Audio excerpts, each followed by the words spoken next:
G'day YouTube, I'm David. Welcome back to my channel Bonsai Works. Today we're going to look at the shimpaku juniper. It's probably normal videos for me.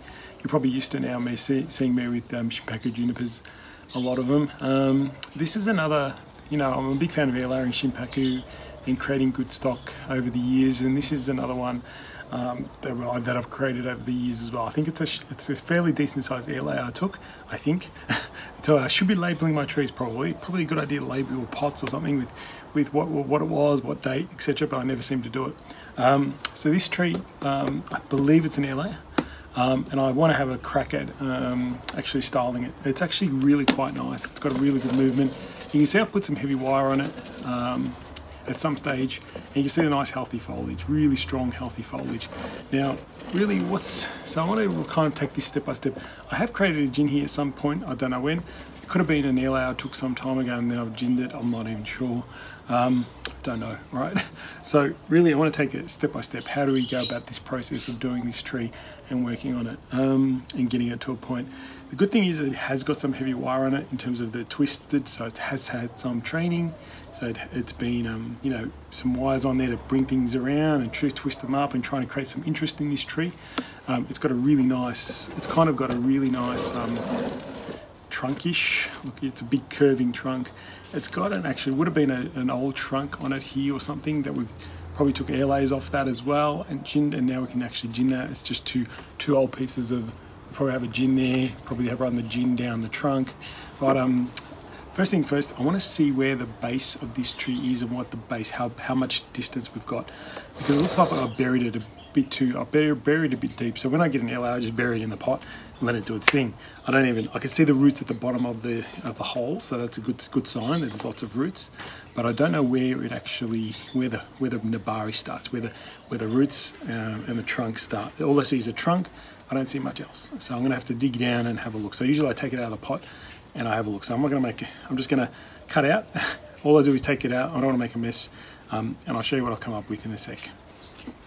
Okay everyone, so what I ended up doing, I combed all the topsoil off and combed it back, and I definitely know this is an air layer because there's still sphagnum moss on there, so it's a decent sized air layer. Probably see from my fingers, really quite nice.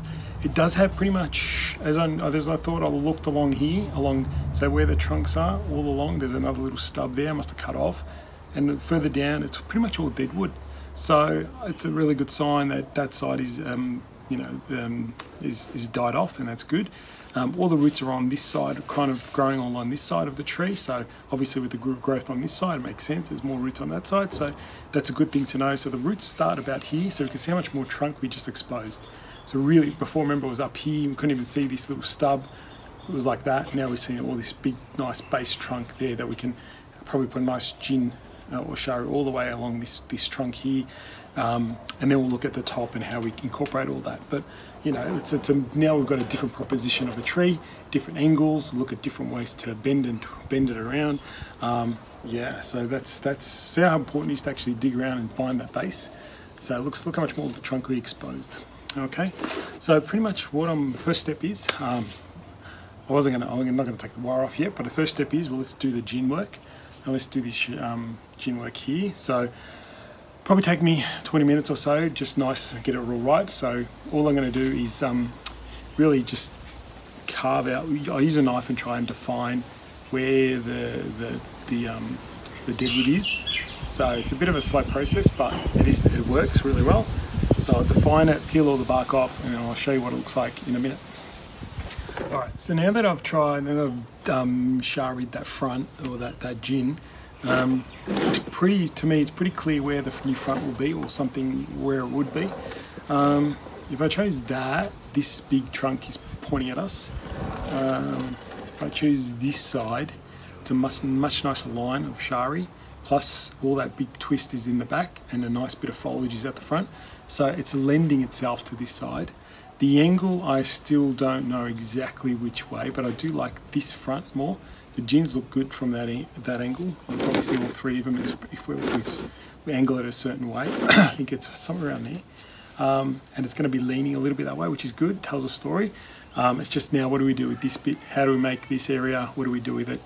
And so on. And I've got a bit of a gin here. I've got to work figure out. Probably have some shari down the trunk, but we'll look at that in a minute.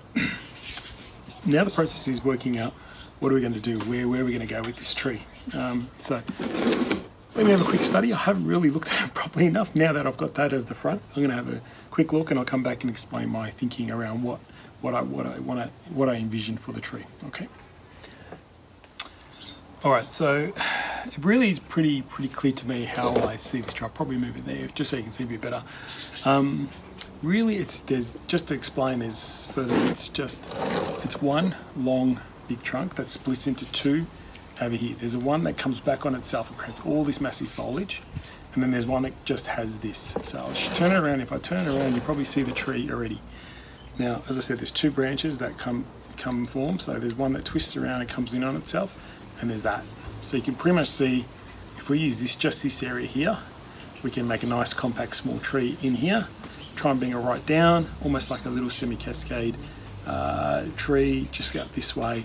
And it looks pretty straightforward. It looks pretty easy to me. First thing I'm going to do though is I'm going to take all the wire off it. You don't want to have to see that. And then I'll show you some lines and what I'm going to do with this foliage here. I'm not going to air layer, Brian. I'm not going to air layer. I'll just probably use cuttings, or because I want to create a bit of a bit of gin with this bit of foliage here. So that's the thinking. But I'll come back and show you. I just want to take all the wire off, and then we're ready to go. Okay. All right. So all the wire has been removed. I haven't really touched the tree just yet. I've just cleaned this gin up a little bit. Now I'm not going to shari the trunk yet, because the reason I'm not doing it yet is I want the tree to tell me where the vein will be, where the dead vein will be and live vein will be. So give it another year of growing on. It will then clearly, the trunk will actually have a large area, like a more mounded area, and that's the live vein. And then the dead vein is gone. It's kind of shriveled up and shrunk in. So that's how you can tell, live veins from dead veins. So I'll let the tree tell me how it's going, and then I'll work on this trunk being sharied and blending in with the other gins. But for now, I'm always try and be cautious when I create shari. I'm not always 100% accurate on where it is, so I let the tree tell me what to do. So now I'm left with, you can see this kind of here, I'll come in nice and close. You can see this trunk here. It actually splits. Where is it? There's splits in two, so one goes here and around into here, and then there's this bit here. So as I said to you, I'm just going to use this bit. I'm going to bring it in nice and close, and create a little semi kind of cascade with the gin on this side, leaning this way, and maybe a bit of bit of a tree in here. So I think it'll come up really well, I think. But I think everyone loves when you start to cut stuff off. So this is the bit where I cut stuff off. I'll show you what I'm going to do about these long branches. I will use them in cutting, so that's a good size cutting. I don't want them too long, so that's going to be another one. Another cutting there. We'll get that going, and then the long one up here. How much do I want to keep? Probably that much. All right, so there's another cutting. So they're a bit too small to do air layers, but to do cuttings, give it a crack. Chucking them in some. If you're not serious or don't have a greenhouse or anything like that, just chuck them in some nice open mix in a shady spot, and see how they go. But now maybe you can probably see the tree how it's coming together. We're just going to use this bit and then work with that. So now I'm just going to clean up these trunks, a bit of foliage on them. What I'm going to do is I'm going to gin them, the two branches that I cut off, and I'm going to incorporate them into the design as I always do. I like gin and shari and on junipers, on shimpaku junipers. So that's the front there. So if I'm going to wire all these down, there's going to be some gins, I probably can't see them, but there's going to be these two gins. I'm going to kind of twist up and curl around and create something with them. Not even 100% sure what I'll do, but let's do that. So I'm going to just slightly ring bark. I don't want it to go all the way back. I want it to finish a little bit shorter of where the branches are. So we'll do that. Get your pliers and squeeze those branches so you can peel the cambium off pretty easily. It's easy when you're doing smaller branches, just to use your pliers and just squeeze down you can peel it off and it's pretty much done within a few minutes. So that's why I'll quickly show you that.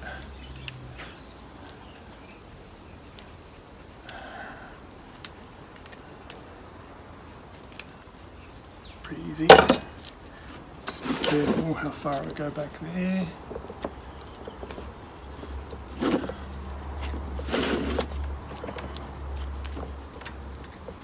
You just peel it off. Now, once I squeeze, you can just peel it off with your fingers. It just comes right off. So, if you missed a bit, just go back and pull it off. All good. Alright, so now there's some more gins to work with, and I want to incorporate them into the design. So, really now, I'm just going to wire the tree. You can probably see now the look, what we're going for. We're going to bring all that in. I'm pretty sure I'm going to try and bring that all down. Have this gin sitting in somewhere here. Use this bit of gin. I don't know. We'll have to incorporate the gin somewhere somehow. Let's see this nice gin here and work shari work, and then I'll create a little tree out of this. So pretty much it's just wiring now for the next half hour to an hour. Get it all right, thin it out, and I'll put some wire on the gins and I'll wire them up as well because they're still fresh, brand new. You can wire them. But once they go hard, you're not going to be able to wire them. So that's the reason I wire the raw gins that I've just ginned, wire it up and position them. Okay, so I'll be back to show you it fully wired. Alright guys, so unfortunately the video camera stopped picking up my voice, but all I wanted to really say here was that I've wired out the lower branches and really refined them. And now I'm up to the, really refined them, got the pads going, got the tree looking good.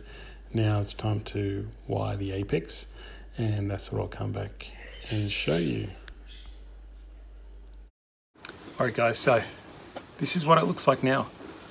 I've fully wired the apex, and as I said, I'll have another video to show you how I did that in more detail. But have a look at that. I think it's come up a treat. I think I'll put it in a nice background and put the right angle on it, and I'll show you a final look, but that's really come up nice. You can see now how the gin and deadwood work looks really good. It looks really nice there. This gin out the back here, it's kind of hidden. That's only probably negative. See how they're all hidden? We'll see if they're going to be any use, but well, at the moment we'll leave them. Adds to the whole dynamic of the tree, but I think that's a nice little tree there. But I'll put it against a better background and we'll see what it looks like, okay? Alright guys, I've got a better background now. And you can probably see how cool that looks. I reckon it's really nice. I can't spin it, but you can see how the trunks are there and they go backwards. Probably got to work on a few bits in here. I haven't really wired this one enough. Probably have to go down in here into this gap. But you can see little bits I have to do, but I think I really like it. It's come up really nice. It's got a nice big base of a trunk. Nice work up here. Apex doesn't look as tall in real life as it looks on the camera. Unfortunately, the camera kind of makes it look really tall, but you can see it's quite contorted and twisted down, so that's okay. All good.